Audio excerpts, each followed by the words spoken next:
a fonte da liberdade. Todos nós desejamos experiências de alguma natureza. A experiência mística, a religiosa, a sexual, a experiência de possuir muito dinheiro, poder, posição, domínio.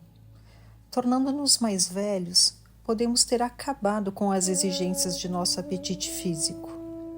Porém, exigimos experiências mais amplas, profundas, significativas e tentamos, por vários meios, obtê-las.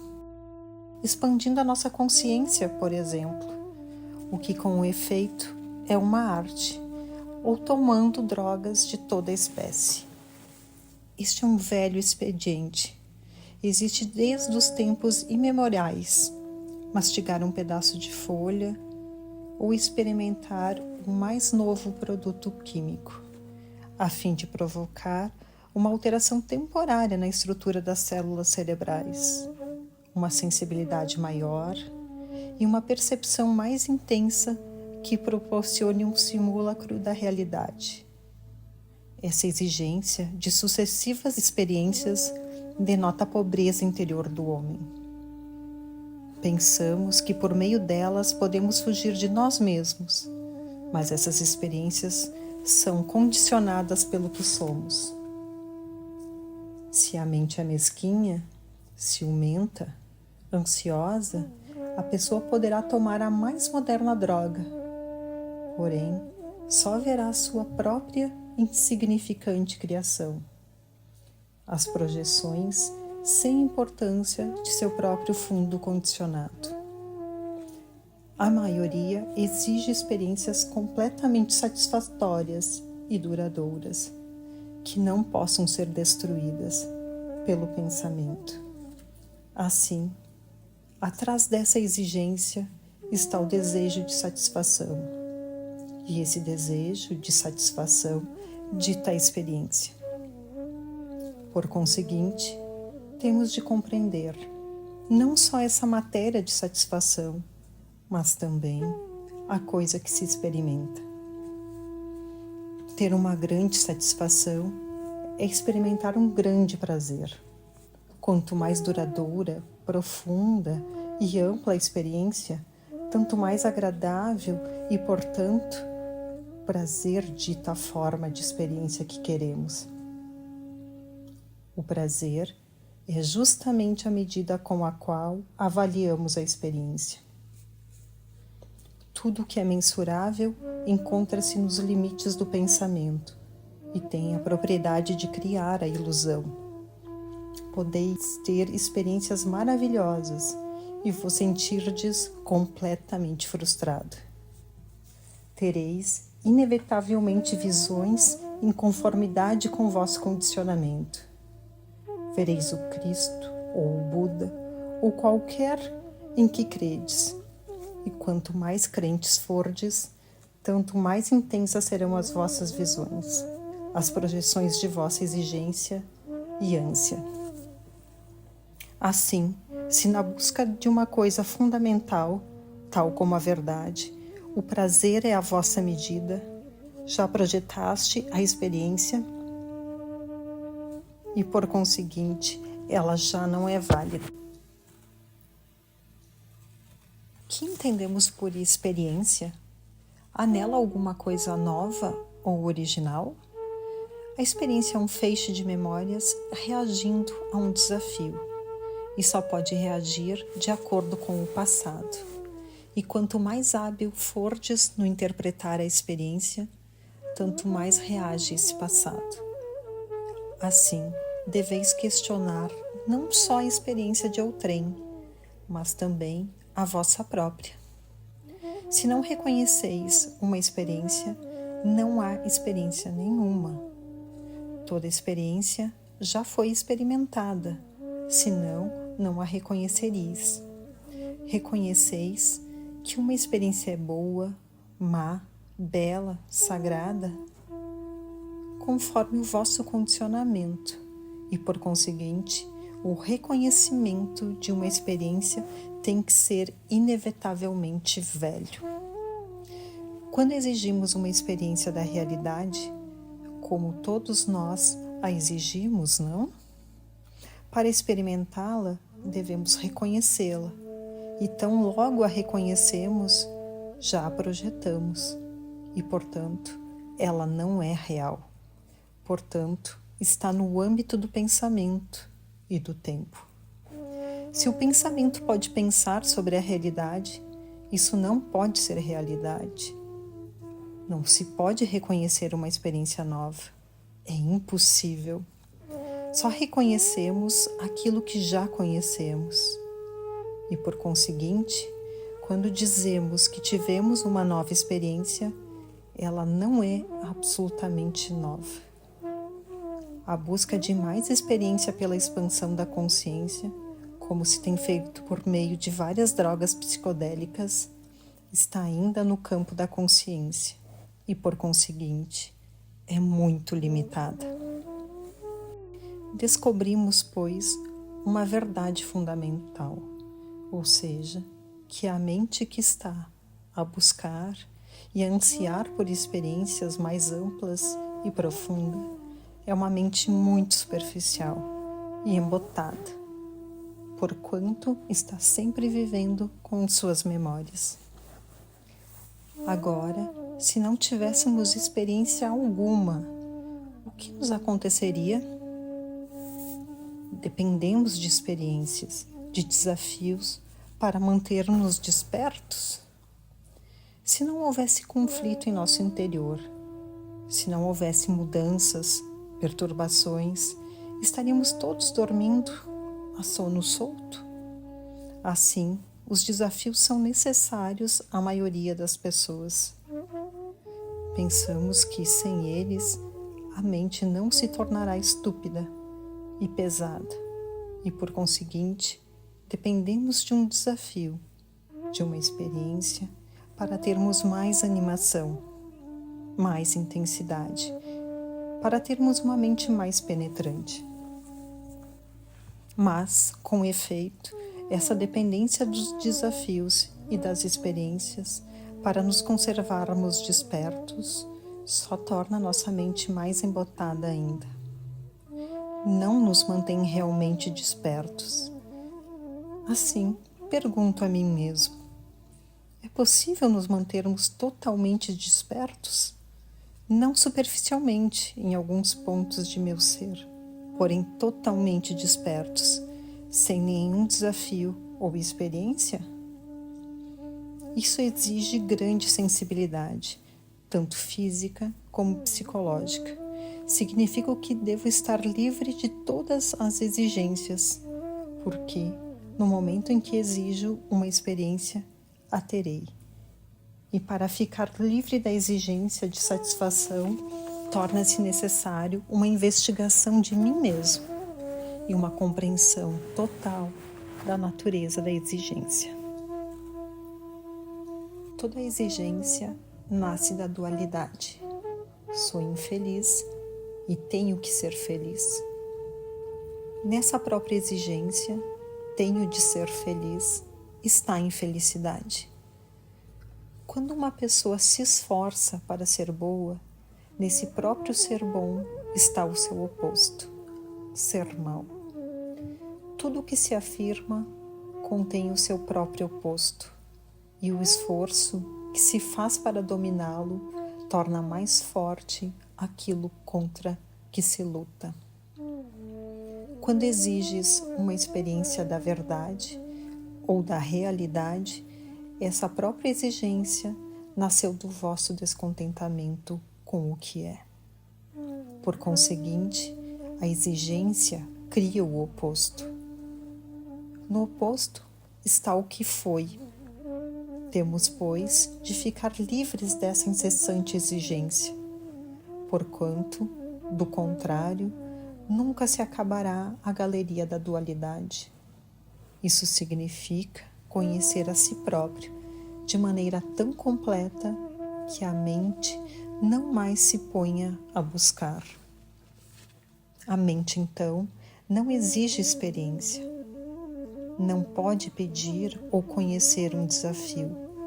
Não diz estou dormindo, estou acordada. Ela é, toda ela, o que é. Só a mente frustrada, limitada, superficial, condicionada, está sempre a buscar o mais. Será possível, então, viver neste mundo sem o mais? Sem essa perene comparação? É, certo, mas temos de descobri-lo por nós mesmos. A investigação completa dessa questão é meditação. Essa palavra tem sido empregada, tanto no Oriente como no Ocidente, de uma maneira muito lamentável. Há diferentes escolas de meditação, diferentes métodos e sistemas. Certos sistemas ensinam: observa os movimentos do dedo grande de seu pé. Observa-o, observa-o, observa-o. Outros advogam a ficar sentado numa certa postura, respirando regularmente ou praticando o percebimento. Tudo isso é completamente mecânico. Outro método dá-vos uma certa palavra e vos diz que, se ficardes repetindo essa palavra, ela vos proporcionará uma certa experiência fundamental, extraordinária. Isso é puro absurdo. É uma forma de auto-hipnose. Se ficardes repetindo indefinidamente Amém ou Coca-Cola, é óbvio que tereis uma certa experiência, porque, pela repetição, a mente se aquieta. Isso é um fenômeno bem conhecido, praticado há milhares de anos na Índia. Chama-se de Mantra Yoga. Pela repetição, pode-se induzir a mente a tornar-se branda e macia. Entretanto, ela continua pequenina, vulgar e mesquinha. O mesmo efeito se obteria a apanhar no jardim um pedaço de pau, colocá-lo sobre uma lareira e oferecer-lhe todos os dias uma flor.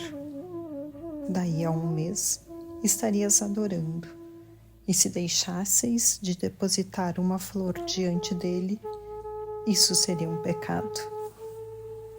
Meditação não é seguir um sistema, não é repetição e imitação constante.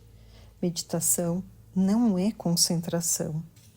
Um dos truques de certos instrutores de meditação é insistirem em que todos os seus discípulos aprendam a concentração, ou seja, fixar a mente num pensamento e expulsar todos os outros pensamentos. Essa é uma das coisas mais estúpidas e mais maléficas, e qualquer colegial é capaz de fazê-la, se obrigado a tal. Significa que ficais empenhado numa contínua batalha entre a obrigação de vos concentrardes a um lado e a vossa mente ao outro lado, que se põe a fugir para outras e variadas coisas, quando ao contrário, devemos estar atentos a cada movimento da mente, aonde quer que ela vá. Quando vossa mente foge, isto significa que estáis interessado em alguma outra coisa. A meditação exige uma mente sobremodo vigilante.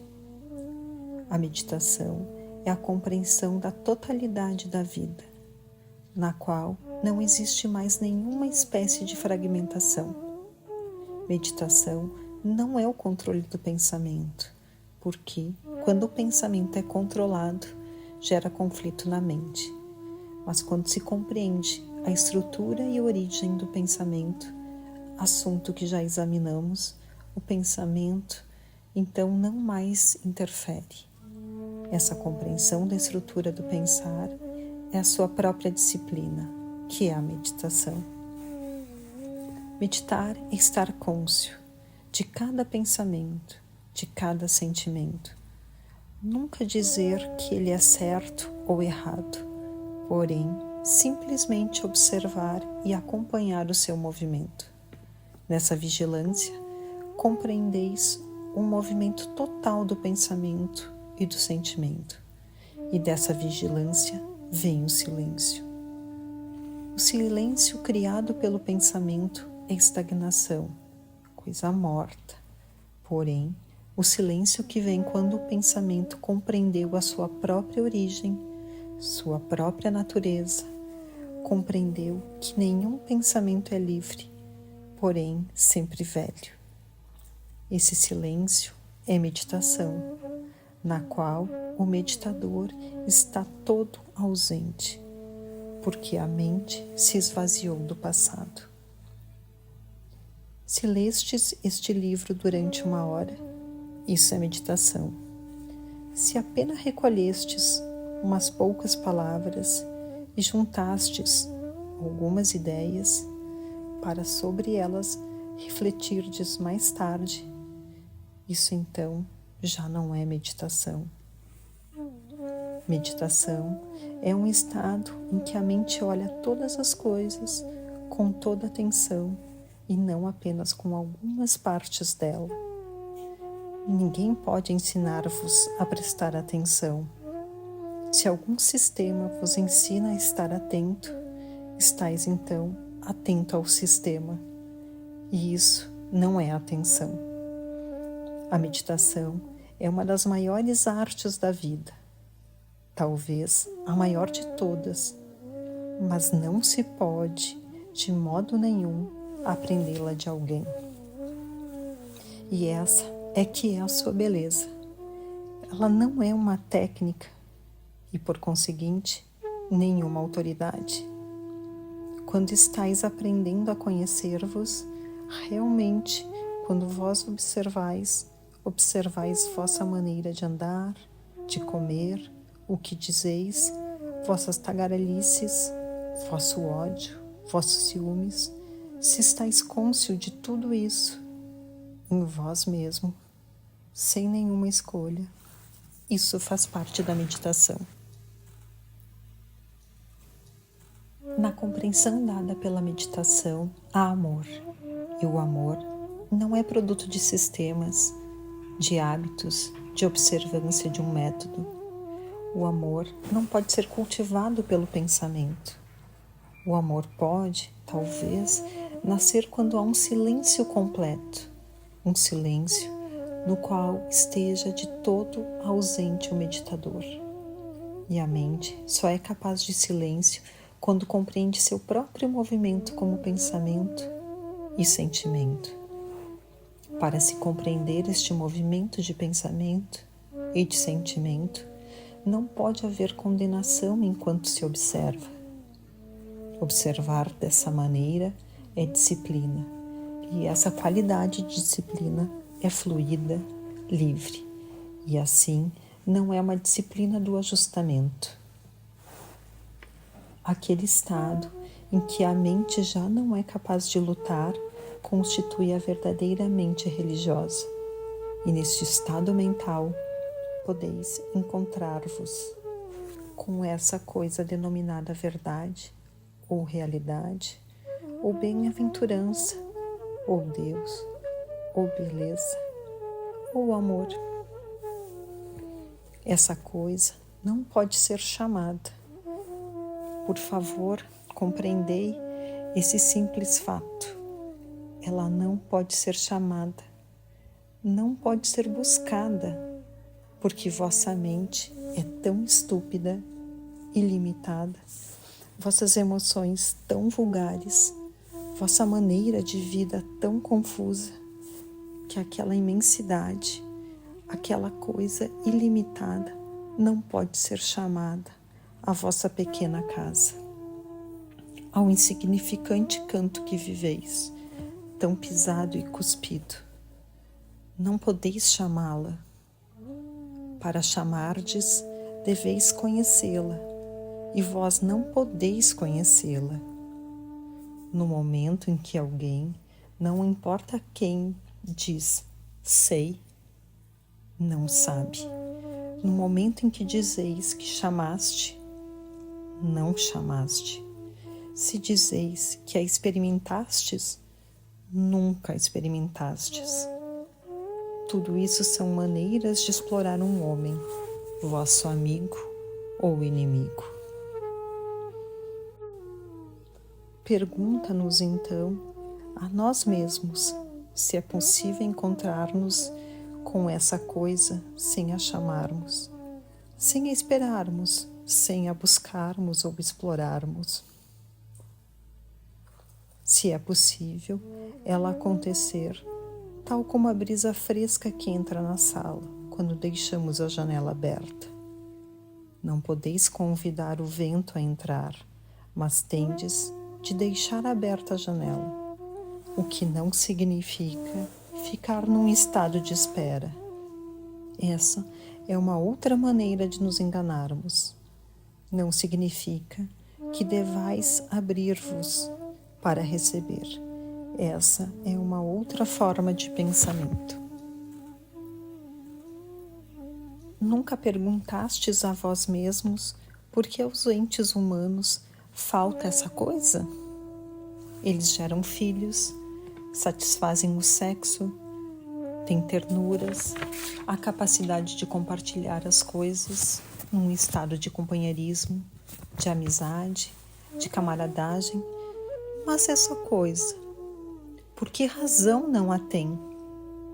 Nunca vos ocorreu, num momento de folga, ao andardes sozinho por uma rua imunda, ao viajardes num ônibus, ao passardes férias à beira-mar, ao passeardes numa floresta, entre os pássaros, as árvores, os regatos, os animais selvagens? Nunca vos ocorreu perguntar por que razão o homem, que vive há milhões e milhões de anos, ainda não possui essa coisa, essa flor maravilhosa e imarcessível? Por que razão vós, um ente humano, dotado de tanta capacidade, tanta inteligência, tanta sutileza, vós que tanto competis, que possui uma tão maravilhosa tecnologia, que sois capaz de elevar-vos aos espaços e de descer ao fundo do mar, de inventar fantásticos cérebros eletrônicos, por que razão não possuis essa única coisa verdadeiramente importante?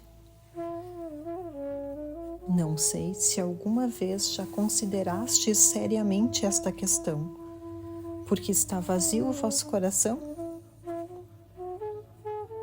Que responderíeis se fizesseis a vós mesmos essa pergunta? Qual seria a vossa resposta imediata, inequívoca, sem sutilezas? Vossa resposta deveria corresponder à intensidade com que fizeis a pergunta e a vosso sentimento de urgência. Mas vós não sois intenso, nem sentis aquela urgência. E isso porque não tendes energia, a energia que é paixão, pois nenhuma verdade se pode descobrir sem paixão. Paixão impelida por intenso fervor, paixão sem nenhum desejo secreto. A paixão é uma coisa um tanto assustadora, porque, se tendes paixão, não sabeis aonde ela vos levará. Assim, será o medo, a razão por que não possuis a energia daquela paixão, para descobrirdes porque vós mesmos, porque vos falta aquela essência do amor, porque não arde em vosso coração essa chama. Se examinaste com muita atenção vossa mente e vosso coração, sabereis por que não a tendes. Se sois apaixonado, no descobrir por que não a possuis, ela se vos mostrará. Só pela negação completa, a mais alta forma da paixão, torna-se existente aquela coisa que é o amor. Com a humildade, não podeis cultivar o amor. A humildade vem à existência como a total cessação da presunção. E então jamais sabereis o que é ser humilde. O homem que sabe o que significa ter humildade é um homem vaidoso. Do mesmo modo, quando aplicais vossa mente e vosso coração, vossos nervos, vossos olhos, todo o vosso ser a descobrir o caminho da vida, a ver o que realmente é, e é ultrapassá-lo, a rejeitar total e completamente a vida que hoje vivemos, nessa negação do maléfico, do brutal, torna-se existente a outra coisa. E nunca o sabereis. O homem que sabe que está em silêncio, o homem que sabe que ama, não sabe o que é o amor ou o que é o silêncio.